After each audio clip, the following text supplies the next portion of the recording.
Hello, I'm Ron Kettleson, and I'm president of the Sharon Historical Society. We'd like to welcome you to another one of our historic lecture series. Tonight, we're very excited to have with us Dana Cudmore, who's written a book called The Cave, Electrician's Widow. We're just going to let Dana start and introduce himself. So take it away, Dana. The book is The Cave Electrician's Widow, and it's the story of an event that was almost lost to history. It took place 95 years ago, in 1930, at Howe Caverns, where two men were fixated when they died in the cave. That morning, April 24th. The widow was Martha Buck Wallace, and her husband was the electrician. His name was Owen Wallace. And the story takes place during the Great Depression. True story. So, like a lot of people here in town, I just always kids that went to Howe Caverns. And that really inspired a lifelong interest, not only in the caves in the area, but in their history, which goes way back into the white settlers in the valley. I've written 4 books on that. The caves here, and depending on who you talk to, there are between 150 and 200 caves in Schoharie County. Now, and about that many in Albany County as well. My background has always been as a writer, first as a reporter, then as an editor. I ran my own little marketing and public relations agency for a while. And I retired from FEMA, which is an interesting job. Sent me all over the country to disaster areas. My job was to make sure that the right message is getting out to the community, elected officials, anybody that needed to know. Depending on the size of the incident, I might have anywhere from 3 or 4 to 300 people working with me. It's called the External Affairs Agency. One of my big takeaways from working with was not to buy property on River Street. Most disasters are floods. Take that to heart. When I was working up at the cave, I'd get asked on occasion as a guide, anybody ever die down here? And the person asking the question was usually a young boy, a little preteen boy, thought he was being clever, thought he was being funny. And my response was typically, yeah, sure, all the time.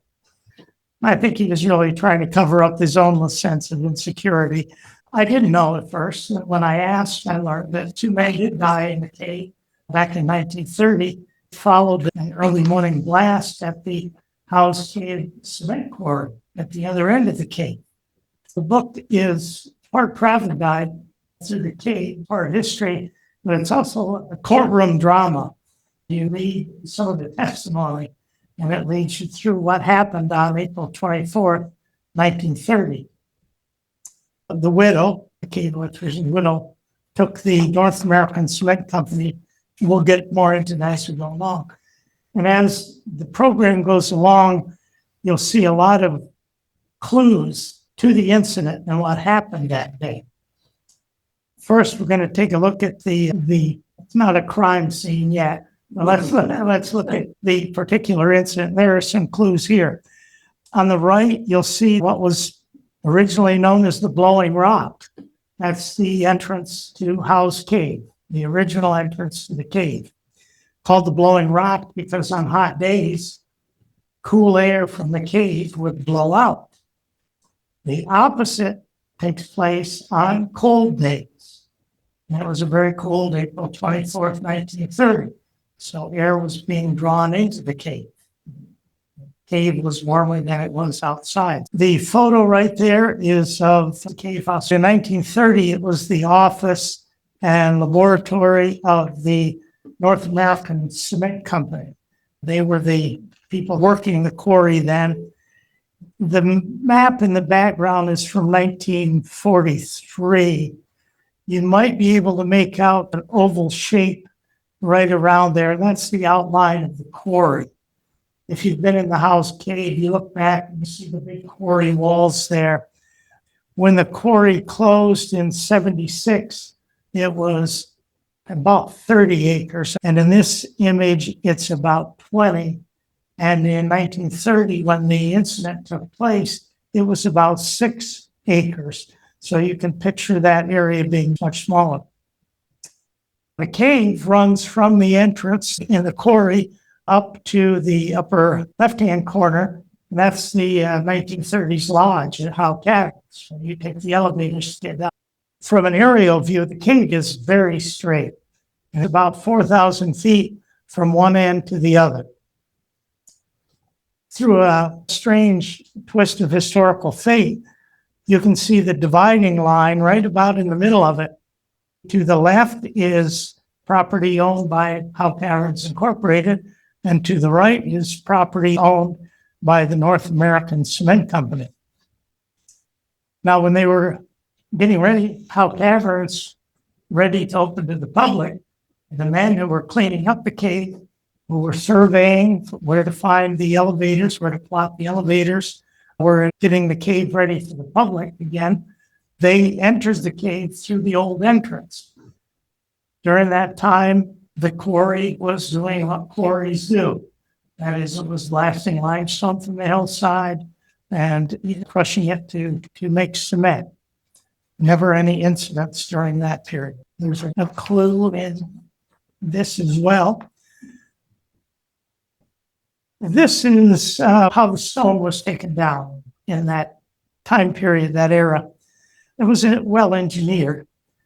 What they did first was to clear the blasting area, taking it down to the bare stone, which they consider overburden.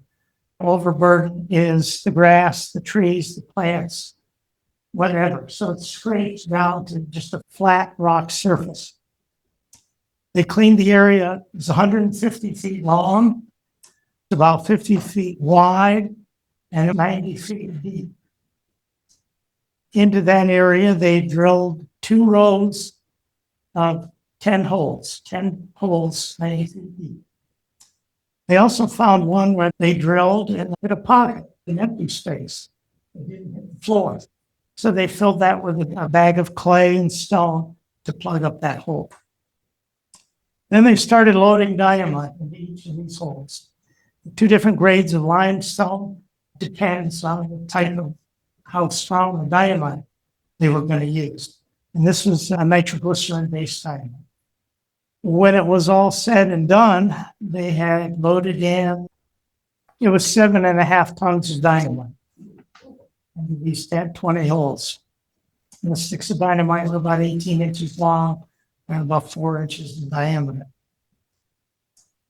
When they shot it all off simultaneously, they knocked down 60,000 tons of limestone in the hillside. And the 2 gentlemen you're looking at here on the right are standing by a steam-powered rock drill. This was a lengthy process. It took about several weeks. The drills would be clogged with stone dust that was being blown up. They would hit a hard patch. It probably took a full week to get 90 feet, over 20 holes. So it was a lengthy process. At the other end of the quarry at Howe Caverns, John Sagendorf, it's a common name, it's what I heard down. Sagendorfs were instrumental in creating Howe Caverns Incorporated. In fact, the lodge sits on what was John J. Sagendorf's farm property. They're near Sagendorf Corners. His cousin by marriage was Owen Wallace, the electrician. They entered the cave at 7:30 that morning, some routine business. Owen probably found plenty of light bulbs that needed to be changed. He had a good job with the future. At that time, Howe's Cave, only about 1/3 of the homes there had electricity, including the Sagendorf homes did not have electricity. There were about 1,700 light bulbs to be changed in Howe Caverns. not every day, but over the course of a year. So there's plenty for him to do. 7:30, he went into the cave, and well, unfortunately, that was the last they were seen alive. So around 9:30, the caretaker wanted to find out what was keeping the two men. And so they sent Jim Van Atten, the tour guide, 26-year-old tour guide, and sent him down in the cave to find out what was happening. He barely made it out himself. He got out, got back into the elevator, got back to the surface, fell out of the elevator, and the last thing he remembers is waking up in the hospital. After that, it was pandemonium. The poor woman who worked the telephone line in Barnerville handled more than 3 times the typical calls that she did on that day, and she went through the old switchboard. Every call that was made, particularly those going to the rescue squads, had to go through her, then out again, connect with another operator, and convey the message. Rescue workers came from the Schenectady Fire Department. That failed. That was a failed attempt. They didn't have the right equipment. There was another attempt. 2 men, Owen Wallace's assistant, found another man in the area who had worked at the cave previously. They found gas masks in the ticket office in the cave. And they put those on, went down in the elevator, tried to look for Owen and John. And they managed to bring John a small ways, but they were exhausted carrying his man. They stopped briefly, took their masks off to talk about what they were going to do, and that was all it took. They too ended up in the hospital, just barely making it up themselves. Finally, the Albany Fire Department was the first on the scene that had the proper equipment to bring the 2 men out. You're looking at Jim Van Atten on the left. You're looking at an early photo of the giant, we call it the giant beehive now, but then it was called the Bell of Moscow. That's where they found John. The man on the right is Victor Rickard. Victor Rickard was John Sagendorf's brother-in-law, and he was the manager of the Schenectady County Airport. And he was running supplies back and forth to the airport and landing on the Caverns Lodge. He was doing 62 miles, about 30 minutes. The photos, this is where they found Owen. It's a formation that's typically not part of the tour. It's called Huck Finn's straw hat. And damn if that doesn't look like a straw hat there on the left. And another photo of the area where John was found underneath what they call the Old Witch.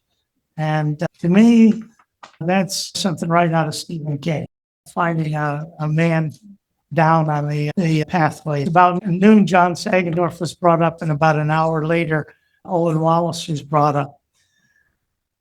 Finally, at around 7, they stopped the efforts to revive the 2 men. It really went from sunup to sundown, and they were laboring under a Bureau of Mines mandate at the time that required that resuscitation efforts last at least 6 hours.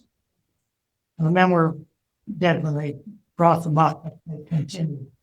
A couple of the doctors' names you might recognize, Dr. Oliver in Coldstone and Dr. Beard. Both of the doctors been dead for quite a while now, but they practiced in Coldstone right up until into the 80s. Here are the widows, John's wife, Mabel, with their 4 boys, the youngest just an infant. Mabel worked into the gift shop at Howe Caverns well up into her 80s and lived to be 102. Martha was just 27. The farm was still occupied by Sarah Corners up near the cave country. Martha moved back to Schenectady with her parents.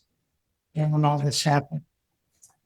Owen is buried in Vale Cemetery, and John is buried in the Barneville Cemetery. It was about a week that both the cave and the quarry were closed. There was an investigation by the part-time district attorney in Schoharie County, and a lawsuit seemed likely. And Martha Wallace's case against the North American Cement Company finally got into Schenectady County Court. Again, she was living there in November of 1931. She was seeking $100,000, which doesn't seem like much now, but it translates to about $1.5 million in today's money. And 15 witnesses were called by the prosecution. We agreed part of the testimony for you here. So I'm going to introduce you my attorney over here. This is an old friend of mine, Bob Harris. Bob is a good friend, was a mentor to me as I was exploring some of these caves in the area. Retired civil engineer living in Scotia now. Earlier this year, he received a Luminary Award, which is a Lifetime Achievement Award from the National Speleological Society. And I'll be playing the part of James Leary of Leary and Fulton, a law firm in Saratoga Springs was at that time. And I'll be representing the plaintiff, Martha Wallace, in her lawsuit against the North American Cement Company. And I'm going to read from the quote of James Manhattan, who was the tour guide who first found the two men. At this point, there had been 5 previous people that had been found to testify, including with them, including a chemist, the Caverns surveyor. You have to remember that at this time in the Caverns history, not that many people from Schenectady had likely visited the case. So the surveyor was there to give the layout of the cave, talk about how the cave breathed, talk about how it was laid out, where the men were found. And we also hear from the superintendent of the North American Cement Company. Elgin Jim Manhattan, his nickname was Jim Manhattan, was a 26-year-old tour guide. He was the third person to enter the cave on Thursday, April 24th, 1930. After telling the jury he arrived to work at 8:20 in the morning, Martha Wallace's attorney asked him, "Tell us just what you did and tell it in your own way." The caretaker, Mr. Gully, had been pacing about and he had been muttering, "They've been gone too long." Finally, after 9 o'clock, Mr. Gully spoke up and said that the men were staying longer than they thought they should. And he asked Jim to see what was happening. So Jim heads into the cave around 9:30. In the elevator room, he finds one elevator down in the cave left by Sangdorf or Wallace for the return to the service. Now, the other elevator was out of service the day before and still out of commission. That describes the 245-step stairway adjacent to the elevator shaft. He opened the heavy steel door and started down. Mr. Manhattan, did you notice anything when you were going down that stairway? When I opened the door, I detected an odor. What kind of an odor did you notice? It seemed as if it smelled somewhat like gas. I didn't know what it was. Sort of a gunpowder smell is what I thought of. And what did you do then? I turned on the light and went on down a ways, down the stairs. I felt as though I was faint or something. I thought it was just being nervous over noticing the odor. I rushed on down the stairway and reached the cabin floor, walked out, turned on the light. I walked out into the vestibule. There I noticed a blue-gray smoke or fog. Mr. Manhattan, you went into the vestibule down there and saw what kind of smoke? It looked like a blue-gray smoke or fog. As you were going down the stairs, did you notice anything about your lips? My eyes and lips smarted when I was going down the stairway, What sort of smarting was there to your lips? like a bite. Just smarted, burned. Did your face feel any burning sensation? It burned. It was sort of like a mist in the air. It was a damp sensation. Did it burn your face or smart your face, Mr. Vanessa? It smarted your lips. How did you feel at that time? Why, I was nervous. Despite his growing uneasiness, Manhattan continues his search alone, walking southeasterly along the main cavern walkway. Except for the quiet murmur of the river Styx, the cave is deadly silent. Mr. Manhattan continues, I sort of bucked up after that. I thought it was just my nerves. He said he went on down through the cavern, turning lights on and off as I went over the long bridge and through the Rocky Mountains. And on the floor, I noticed a bat that had fallen from the ceiling, which was fluttering there. Then I went on down and turned on the lights on to the next space and into what they call Titan's Temple. It's a large room. And I went to go through by the formation they now call the Beehive, And what did they call it before? Bell of Moscow. What was the color of the atmosphere from the foot of the stairs down to this point? It was all that same gray, blue smoke I saw. How did your lips feel? Smarted. How did your eyes feel? They were burning. Mr. Manhattan again appears to be hesitant. It's not difficult to imagine the tension in his voice as he recounts his experience. Mr. Manhattan, go ahead and tell us what you noticed and what you saw. I saw in the path John Sagamore Where did he lay? headed toward the elevator in the space along the rail. On his face or his back? His face. What did you do? I rushed up to him. Go right ahead now. I screamed at him. I asked him what had happened. No reply. I pulled on him. I went on down the path. Went on down the path then. Went a little farther and I saw Owen, How much farther?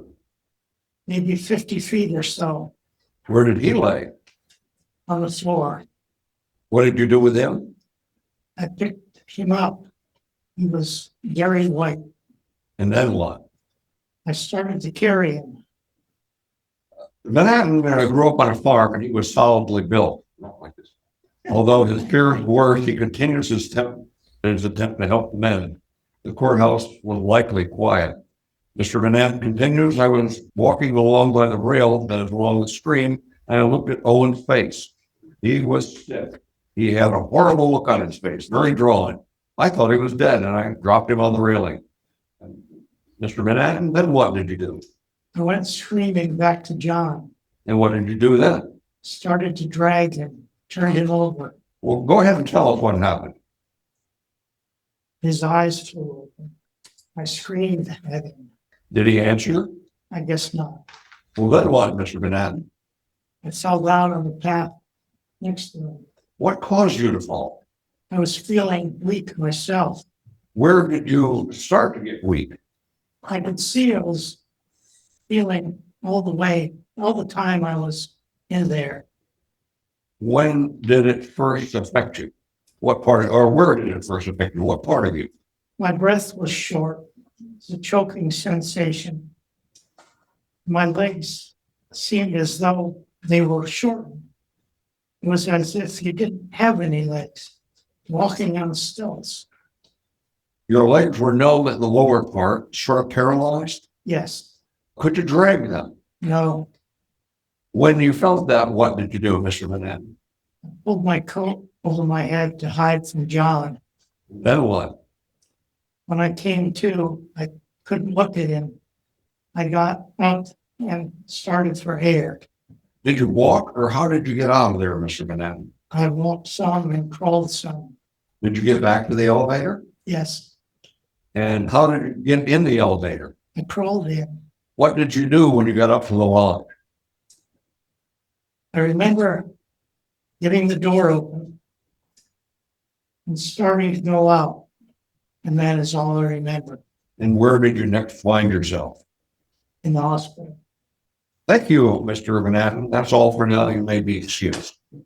So after Mr. Leary finished his testimony, there were 11 witnesses brought in for the defense for the North American Cement Company. After about 2.5 days, the jury received their instructions from the judge and they began their deliberations on November 12th at 11:27 a.m. Since that time, there have been precautions taken at the cave. This never happens again. Well, what you're looking at on the left is a rather large ventilating fan that is near the property line of the cave beyond the lake of Venus. With the lake, you stop at the end in the boats. You can see the cave clearly continues. And beyond that, there is a ventilating fan, which flows here either way. On hot summer days, they send the air out towards the lodge, cools the lodge, and goes up the elevator shaft. The quarry continued operating, making cement up until 1976. And today, after about 2007, I want to say, the quarry has been owned by the same family. And that's the Colossus. And they still quarry and they still give tours of the cave. What was the quarry? Well, I knew you would ask that. I've written 4 books about the cave country, and they have kind of ups and downs, maybe a little crescendo here, a little crescendo there. But I've never written a book that has actually what you might call a surprise ending. It will remain a surprise, but it is in the book. Were either of the men alive by the time you got down to the, Probably not. Probably not. and so they were asphyxiated? Is that? Asphyxiated, yep. And you talk to people who work with dynamite, and several witnesses were brought up that testified there is nothing in nitroglycerin dynamite that would cause anybody to suddenly fall and die the way the 2 men did. The chemists that came in believed it was carbon dioxide poisoning. That's the greenhouse gas that also comes from dynamite. It's one of the things the quarry's attorney tried to prove before the jury was that carbon dioxide is a natural gas. They wanted to prove that the gas somehow had been released, that it was in the cave. Now, the quarry, they own half of the cave, and they own the quarry, and they're entitled to do whatever they want with that property, as long as it doesn't impinge on the Howe Caverns business. There was a lot of back and forth. It really is an interesting case. The testimony, to me, was riveting.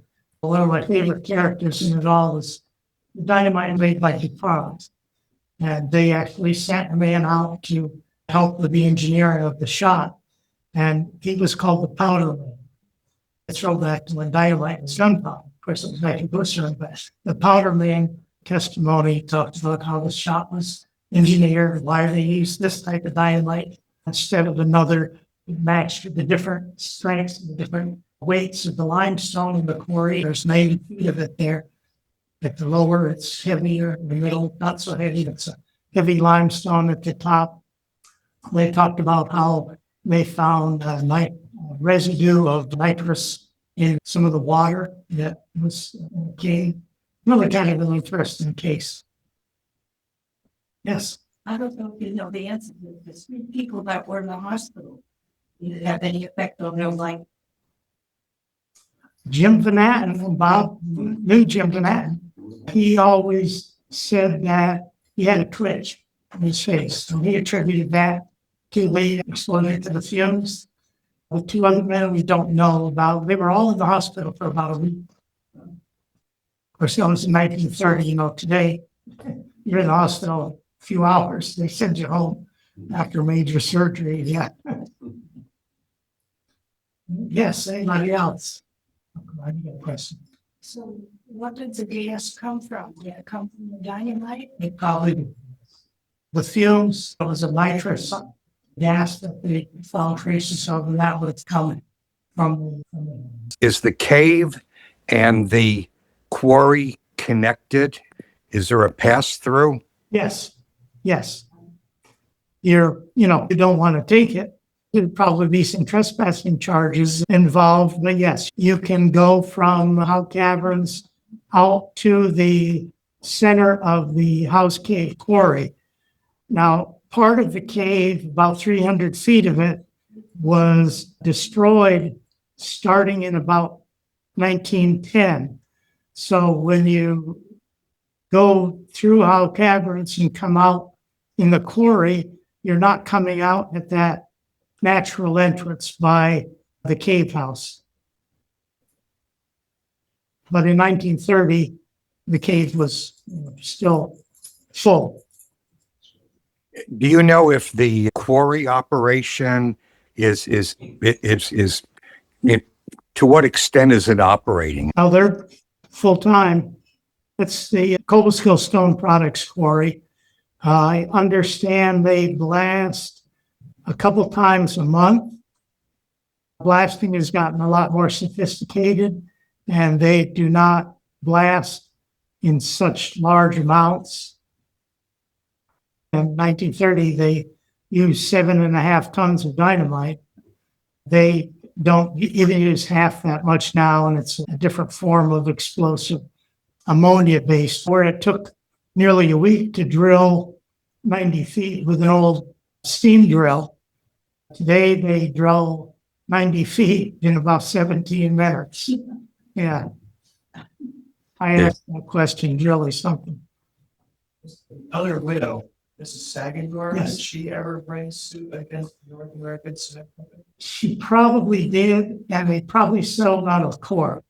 I came across records that showed her case was scheduled in Schoharie County Court. And then after that, I couldn't find any more about it, which tells me they settled out of court. You said 3 men were in the hospital for A week. 2 of them died.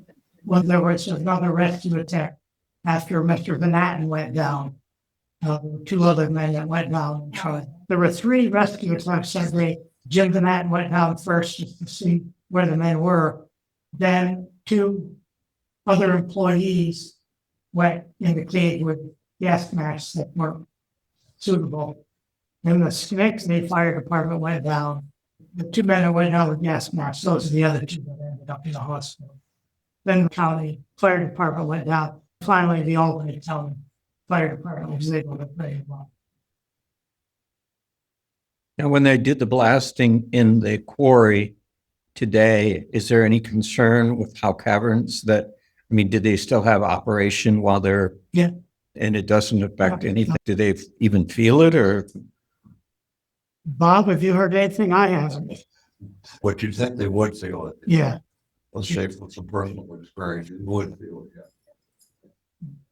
it. Around the area of House Cave, they have, I'm drawing a blank on it. Seismographs, yes, that measure the amount of shock. And how far of a distance did you say the quarry is from the? The cave is 4,000 feet in length, so from elevators to old entrance to the elevators, yeah, 4,000 feet. It used to be 4,000, but that section where the quarry is kind of like cutting a cake. They took all those layers out Right. the middle, left a little bit of cave each way. Yeah. Oh, So you could come out, see the cave, be in the quarry, walk across the quarry. Quarry, and be back in. I learned of the story when I was a teenager working at the cave. I didn't learn much about it other than 2 men that died in the cave. And I read 3 other books and talked about it very little. One of the reasons it was so difficult to finally pull all this together was that most of the newspapers misspelled Wallace's last name. And when I finally got that straight, it just came by accident. Boom, it popped right up. I had the full, big, thick court document, which makes up a good part of the book. You're actually a courtroom drama. well, Dana, we want to thank you for coming tonight and giving a great program. It was very interesting and we really appreciate that.